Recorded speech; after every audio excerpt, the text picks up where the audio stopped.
Hey, it's the envoy! Envoy, hey! I swear, I owe you the world. I own the world. He saved my life, remember? Yeah, you only told me about 100 times. Hey, where's Yeda? Is everyone else on the way?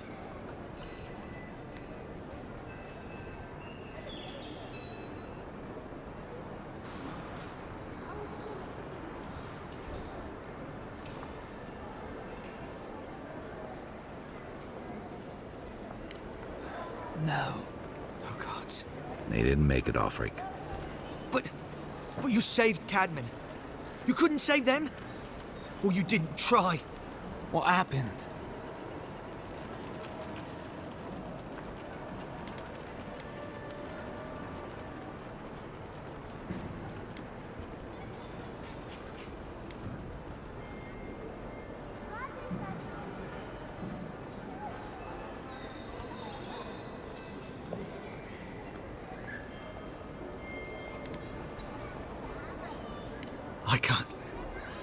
I can't understand this. Hey, Offric, hey, listen. We always knew that was a risk, right? And we told ourselves. Better to go out at the bottom of the world or the top. And dying in bed like Granda, asking what if. Did you avenge them? Is the Oracle dead?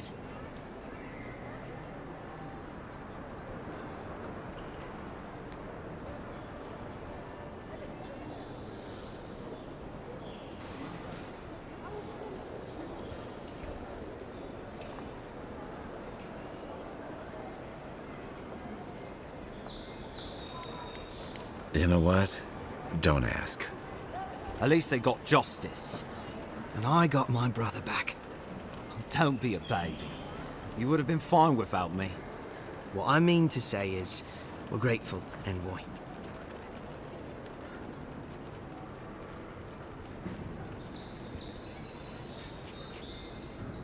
Ambassador Heelgard has written to Expedition Command back in High Crown to see if they'll let us come home. Well, while we wait for their reply, I thought... Wait. Let me guess. Mermaid's Den. You told him? It was a moment of weakness. I thought I was dead. Oh, that reminds me. I wanted to give you this. It belonged to our grandfather. He'd always wanted to join the Corps, but life got in the way. When we were recruiting, he gave it to us to remind us to live well.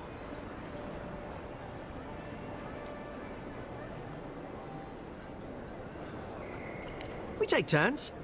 Cadman had it last, so he gets to decide what we do with it. Well, I'm sure you've got big envoy things to do. I don't know if you heard, but there's a plague on and everything. If you're ever in High Crown, look us up. Yeah, we can drink to the Corps together.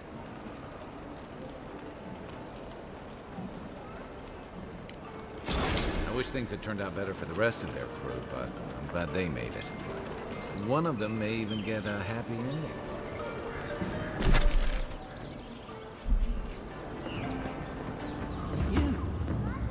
You died, but you're here.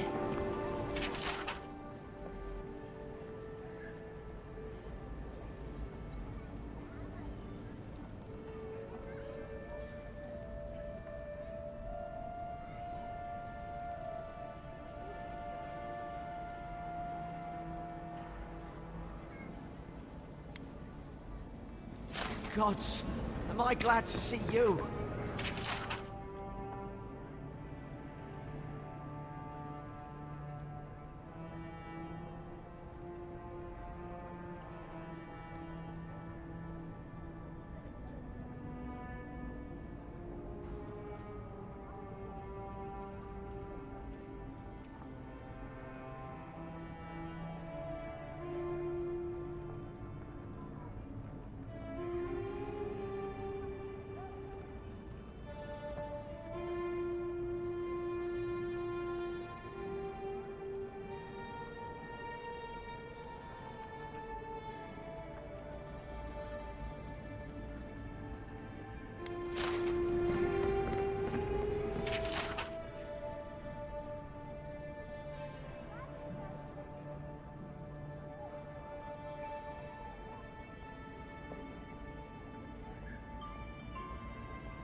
You've got some god looking out for you. Envoy, hello. I'm glad to see you on your feet. Kai. Tej. I'm surprised they let you. I'm surprised you're still gaining.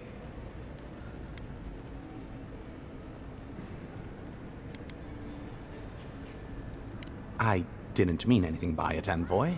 He's just curious company for you to keep. Hey, somebody has to have the envoys back, because you all sure did it.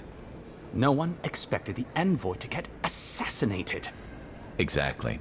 Amateurs. Well, Kai? come on, it's funny.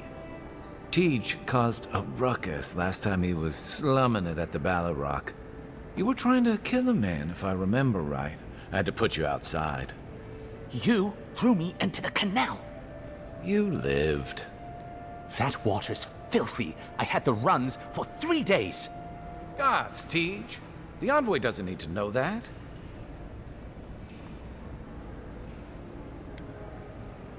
The fellow cheated me. I couldn't let that slide. Or he'd think we were all marks. It was over a dice game, right? Tej here has a gambling problem. Great. Let's air all my troubles. Is there anything else? The bartender sleeping with your girlfriend. You're lying. You sure about that? We'll talk about this later. I'm not breaking up with her for you. Just so we're clear. That's more than enough. Thank you. Was there anything I could help you with, Envoy?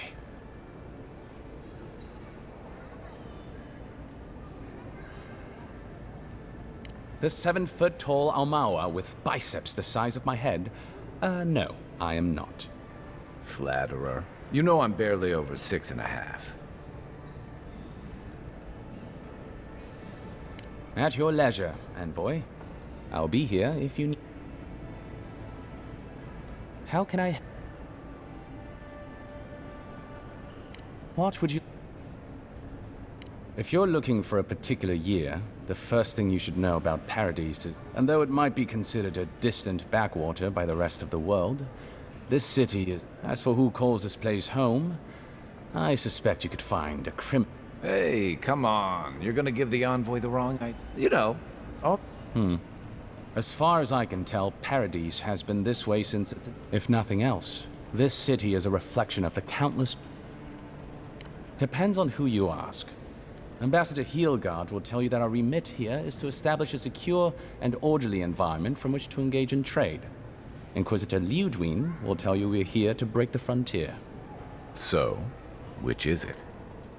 Why not both? That's where you come in.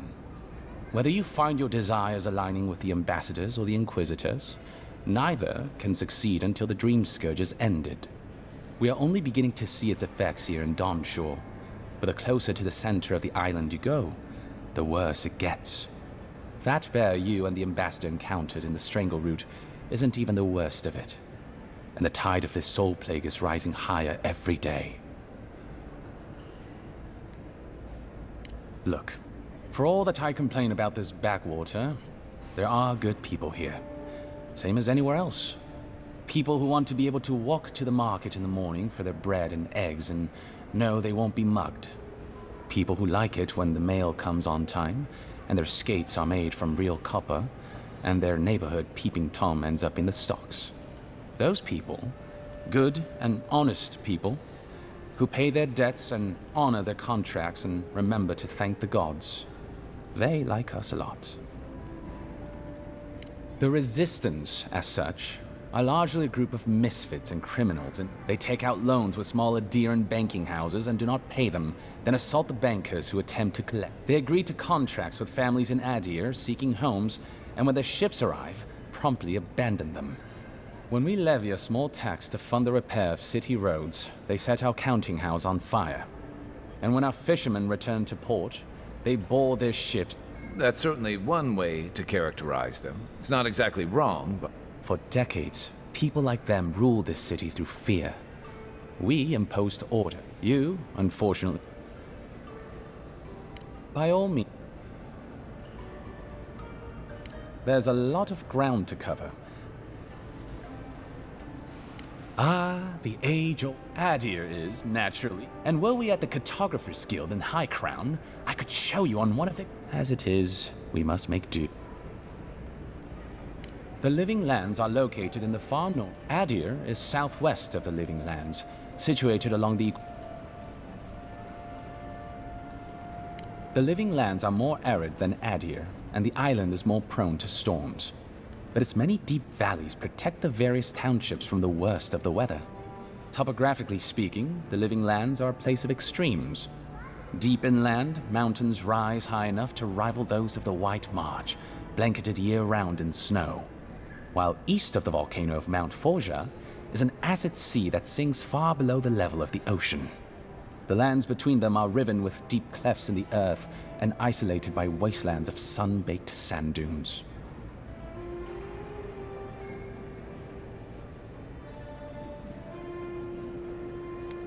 I'll share what I can. There is no singular authority in the Living Lands. Not yet, anyway. I shudder to think what the Living Lands would look like under your rule. Well, to start, there'd be a lot more brothels. Charming. Power is invested in the leaders of the various townships scattered across the island. The largest are Fjord, Thirdborn, and Solace. None of which, I will note, are as safe and orderly as Paradise. Fjord Messeverno is located in a valley known locally as the Emerald Stair, named for the terraced rice paddies that cover its hillsides. It is our closest neighbor. The city, if you can call it that, was founded 50 years ago by animancers from the Valian Republics. Apparently, the laws governing animancy weren't lenient enough in the Republics. So the city's founders came to the Living Lands, where they could practice their discipline more freely. Currently, Fjord is governed by a man named Ignacy Vidaro. Rather inept to hear the ambassador talk about him. Fjord's farmers supply most of the grain and vegetables we eat here in Paradise. Or it did. Their shipments have been infrequent lately. Something about a blight in the fields. In any event, I believe that covers Fjord. The Valian Republics are a collection of city-states in the Eastern Reach, southeast of our former colony, the Deerwood. The republics began life as colonies of the Grand Empire of Valia, hence the name. But as Grand Valia's economy collapsed, well, the colony saw an opportunity to escape the influence of the Empire of Origin, and they seceded, much as the Deerwood did from Adir. Now a mature confederation in their own right, the republics have recently indulged their own expansionist ambitions in the Deadfire Archipelago. Through their merchants in the Valian Trading Company, the republics will sell you anything you could ever wish to buy. Up to and including people. We should count ourselves lucky they've had no interest in the Living Lands. In a struggle between our Emperor and the Republic's great dukes, well, I doubt we would come out on top. But if anyone asks, I was not the one who told you that.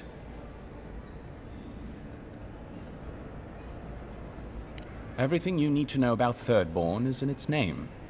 It was founded by the third-born children of Rawatai, Navy dropouts, smugglers, and hands for hire.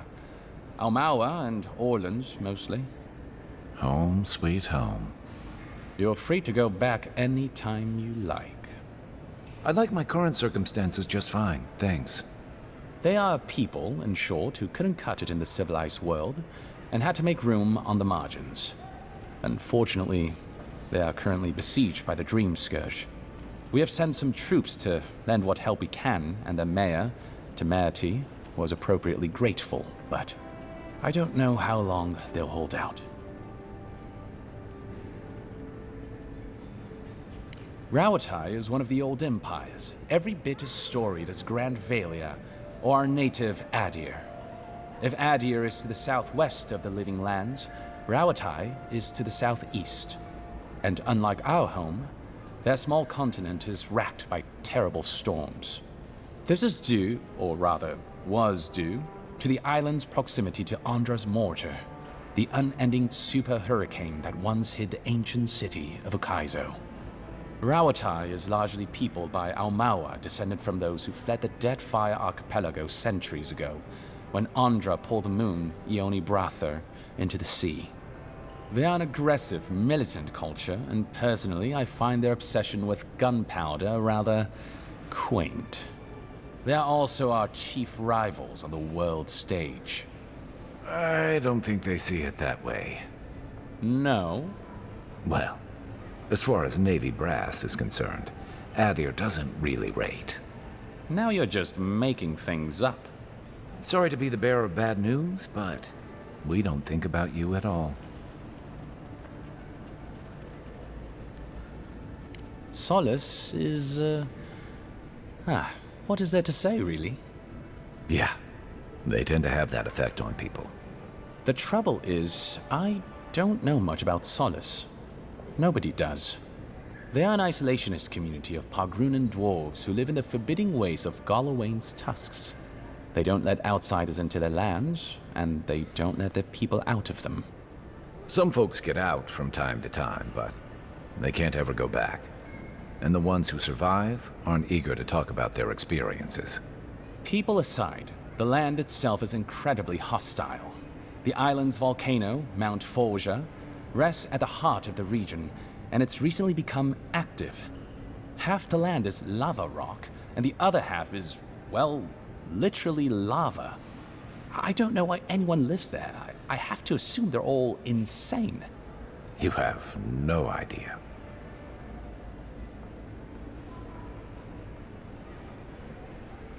Naturally. The Pogrunan are a unique community of mountain dwarves originating in Old Valia. As a people, they've made their name as explorers, builders, miners. No doubt you've seen their ruins in your travels, here, back home in Adir, and all across the world. They maintain a rich tradition of oral storytelling, chanted magics, and ritual carving, which they take great pains to record and transmit across their various communities. Even the most physically isolated Pogrun is not alone. Somewhere, one of their people is thinking of them and planning an expedition. Abidan must cherish them. You sound like you admire them. I suppose I do. Of course.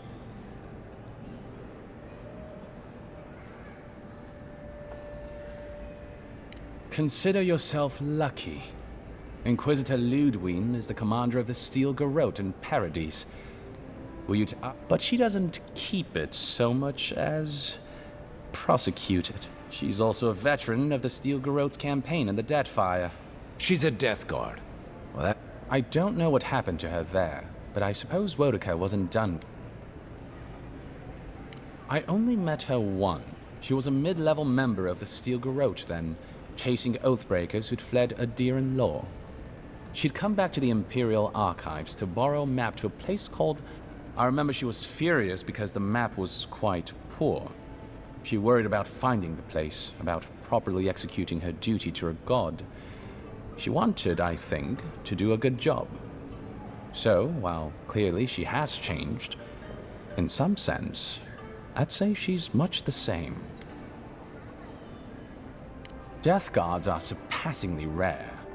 Some of the secretaries who traveled with our dignitaries in the Deadfire spoke of one named Iser, a devotee of Berith, who guards the hanging sepulchres there. But I've heard of no others except those I've read about in the histories, or, as you say, in stories. They are people, most often paladins or priests, so devoted to a cause that they simply refuse to pass on to the wheel when they die. Their soul haunts their body. The passion required to sustain them devours their flesh, and they swiftly turn to bone. I've never read a history nor tale of a Death Guard that did not end with them going quite mad. When they lose their capacity to care for anything but their cause, they cannot love. And when they cannot love, they cannot be merciful. And so everything before them becomes only an obstacle.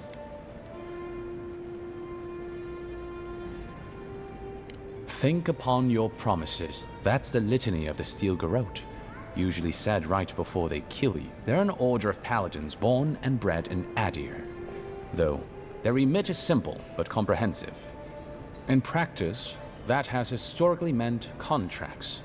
One lord or merchant. Fun bunch. What are they doing? Since the events, the Steel Garrote has always been associated with Wodaka, and they go wherever Wodaka's priests, or Wodaka herself, believes there is a need. The Living Lands are a dangerous, lawless frontier in Sorny, or so the Steel Garrote says. Do you think so? I've always found Wodaka's edicts are clear. If you obey her laws, pursue justice, punish the guilty, and give fealty, then you have pleased her, and I. But Wodaka does not trust. She demands that you declare yourself. Her every request is a test, and her every... I appreciate a god who makes you work for their grace. I don't want anything. I'm an open book. Oh, I hope it wasn't that charlatan. She's an absolute menace. That the militia puts up with her is a... Right. No. Anyway, Watchers are individuals capable of perceiving. The soul may be in a living body, or it may simply be lingering. In either case, interacting with a soul allows a Watcher to glimpse a person's past life. Watchers are incredibly rare, and in Adir, highly controlled. Many people wish to know that. I've heard that rumor too. It flits about high. Some even say it is his lady. We have no way of knowing whether it's true or not. I will tell you, Envoy, I don't like to think the Emperor would There's something I find. The smart ones stay hidden. They do not announce their powers. Perhaps even a careful Watcher risks inadvertently revealing themselves by knowing something they should. Of the ones that are public, little is concretely known. They make good judges in Wodaka's courts, so long as they're controlled. The lords, it's rumored, buy and sell them to collect blackmail on their enemy. But I suspect many Watchers are imprisoned or executed. A Watcher doesn't need your cooperation or consent to... They could learn everything about you. Terribly damaging things about your parentage, for example, or things you did. You see how this could threaten the established order. Yeah, but that's just one side to it. Imagine how a Watcher feels, knowing what a threat they are to the step. I don't know about you, but I wouldn't be keen on kings and emperors. Sounds like a lot of... Don't sell yourself short, Kai. I don't doubt you're an expert in people wanting... You're not wrong. I rarely am. The Watcher is fundamentally a tragic figure. Yes and no. So far as I understand it, a Watcher is born a Watcher. But it takes an event, often something shocking or traumatic, to bring a Watcher. So you may be a Watcher, or I may be, or Kai, and we might not even know. Well, the Watcher of Cadnua is legendary. It was their castle Aethys destroyed when he began his campaign. Oh, by the Queen, in terms of local interest. And there was Ida. You may not know about her. She was a Watcher from the Living Lands. She must have died, 150 years ago. Slain by great sir. Doubtless there are others, but...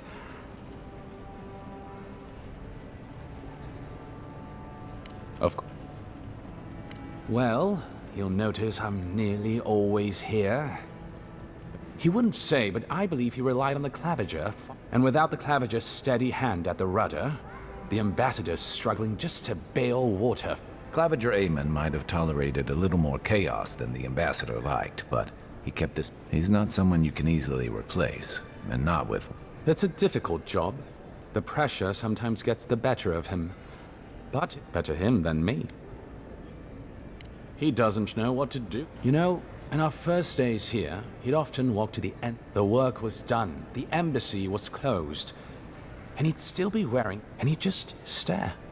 He always seemed dissatisfied back then. Peace. Most of us here didn't get sent to the frontier because we were anybody's favorite. The longer I'm here, the more likely the people who matter are to forget me. And I'd actually like to get back. Get married, have a few kids, take the civil exam. I guess there are worse ways to... Like rotting in this... Should you... Safe tra... Envoy, is it really you?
I can't believe you're alive.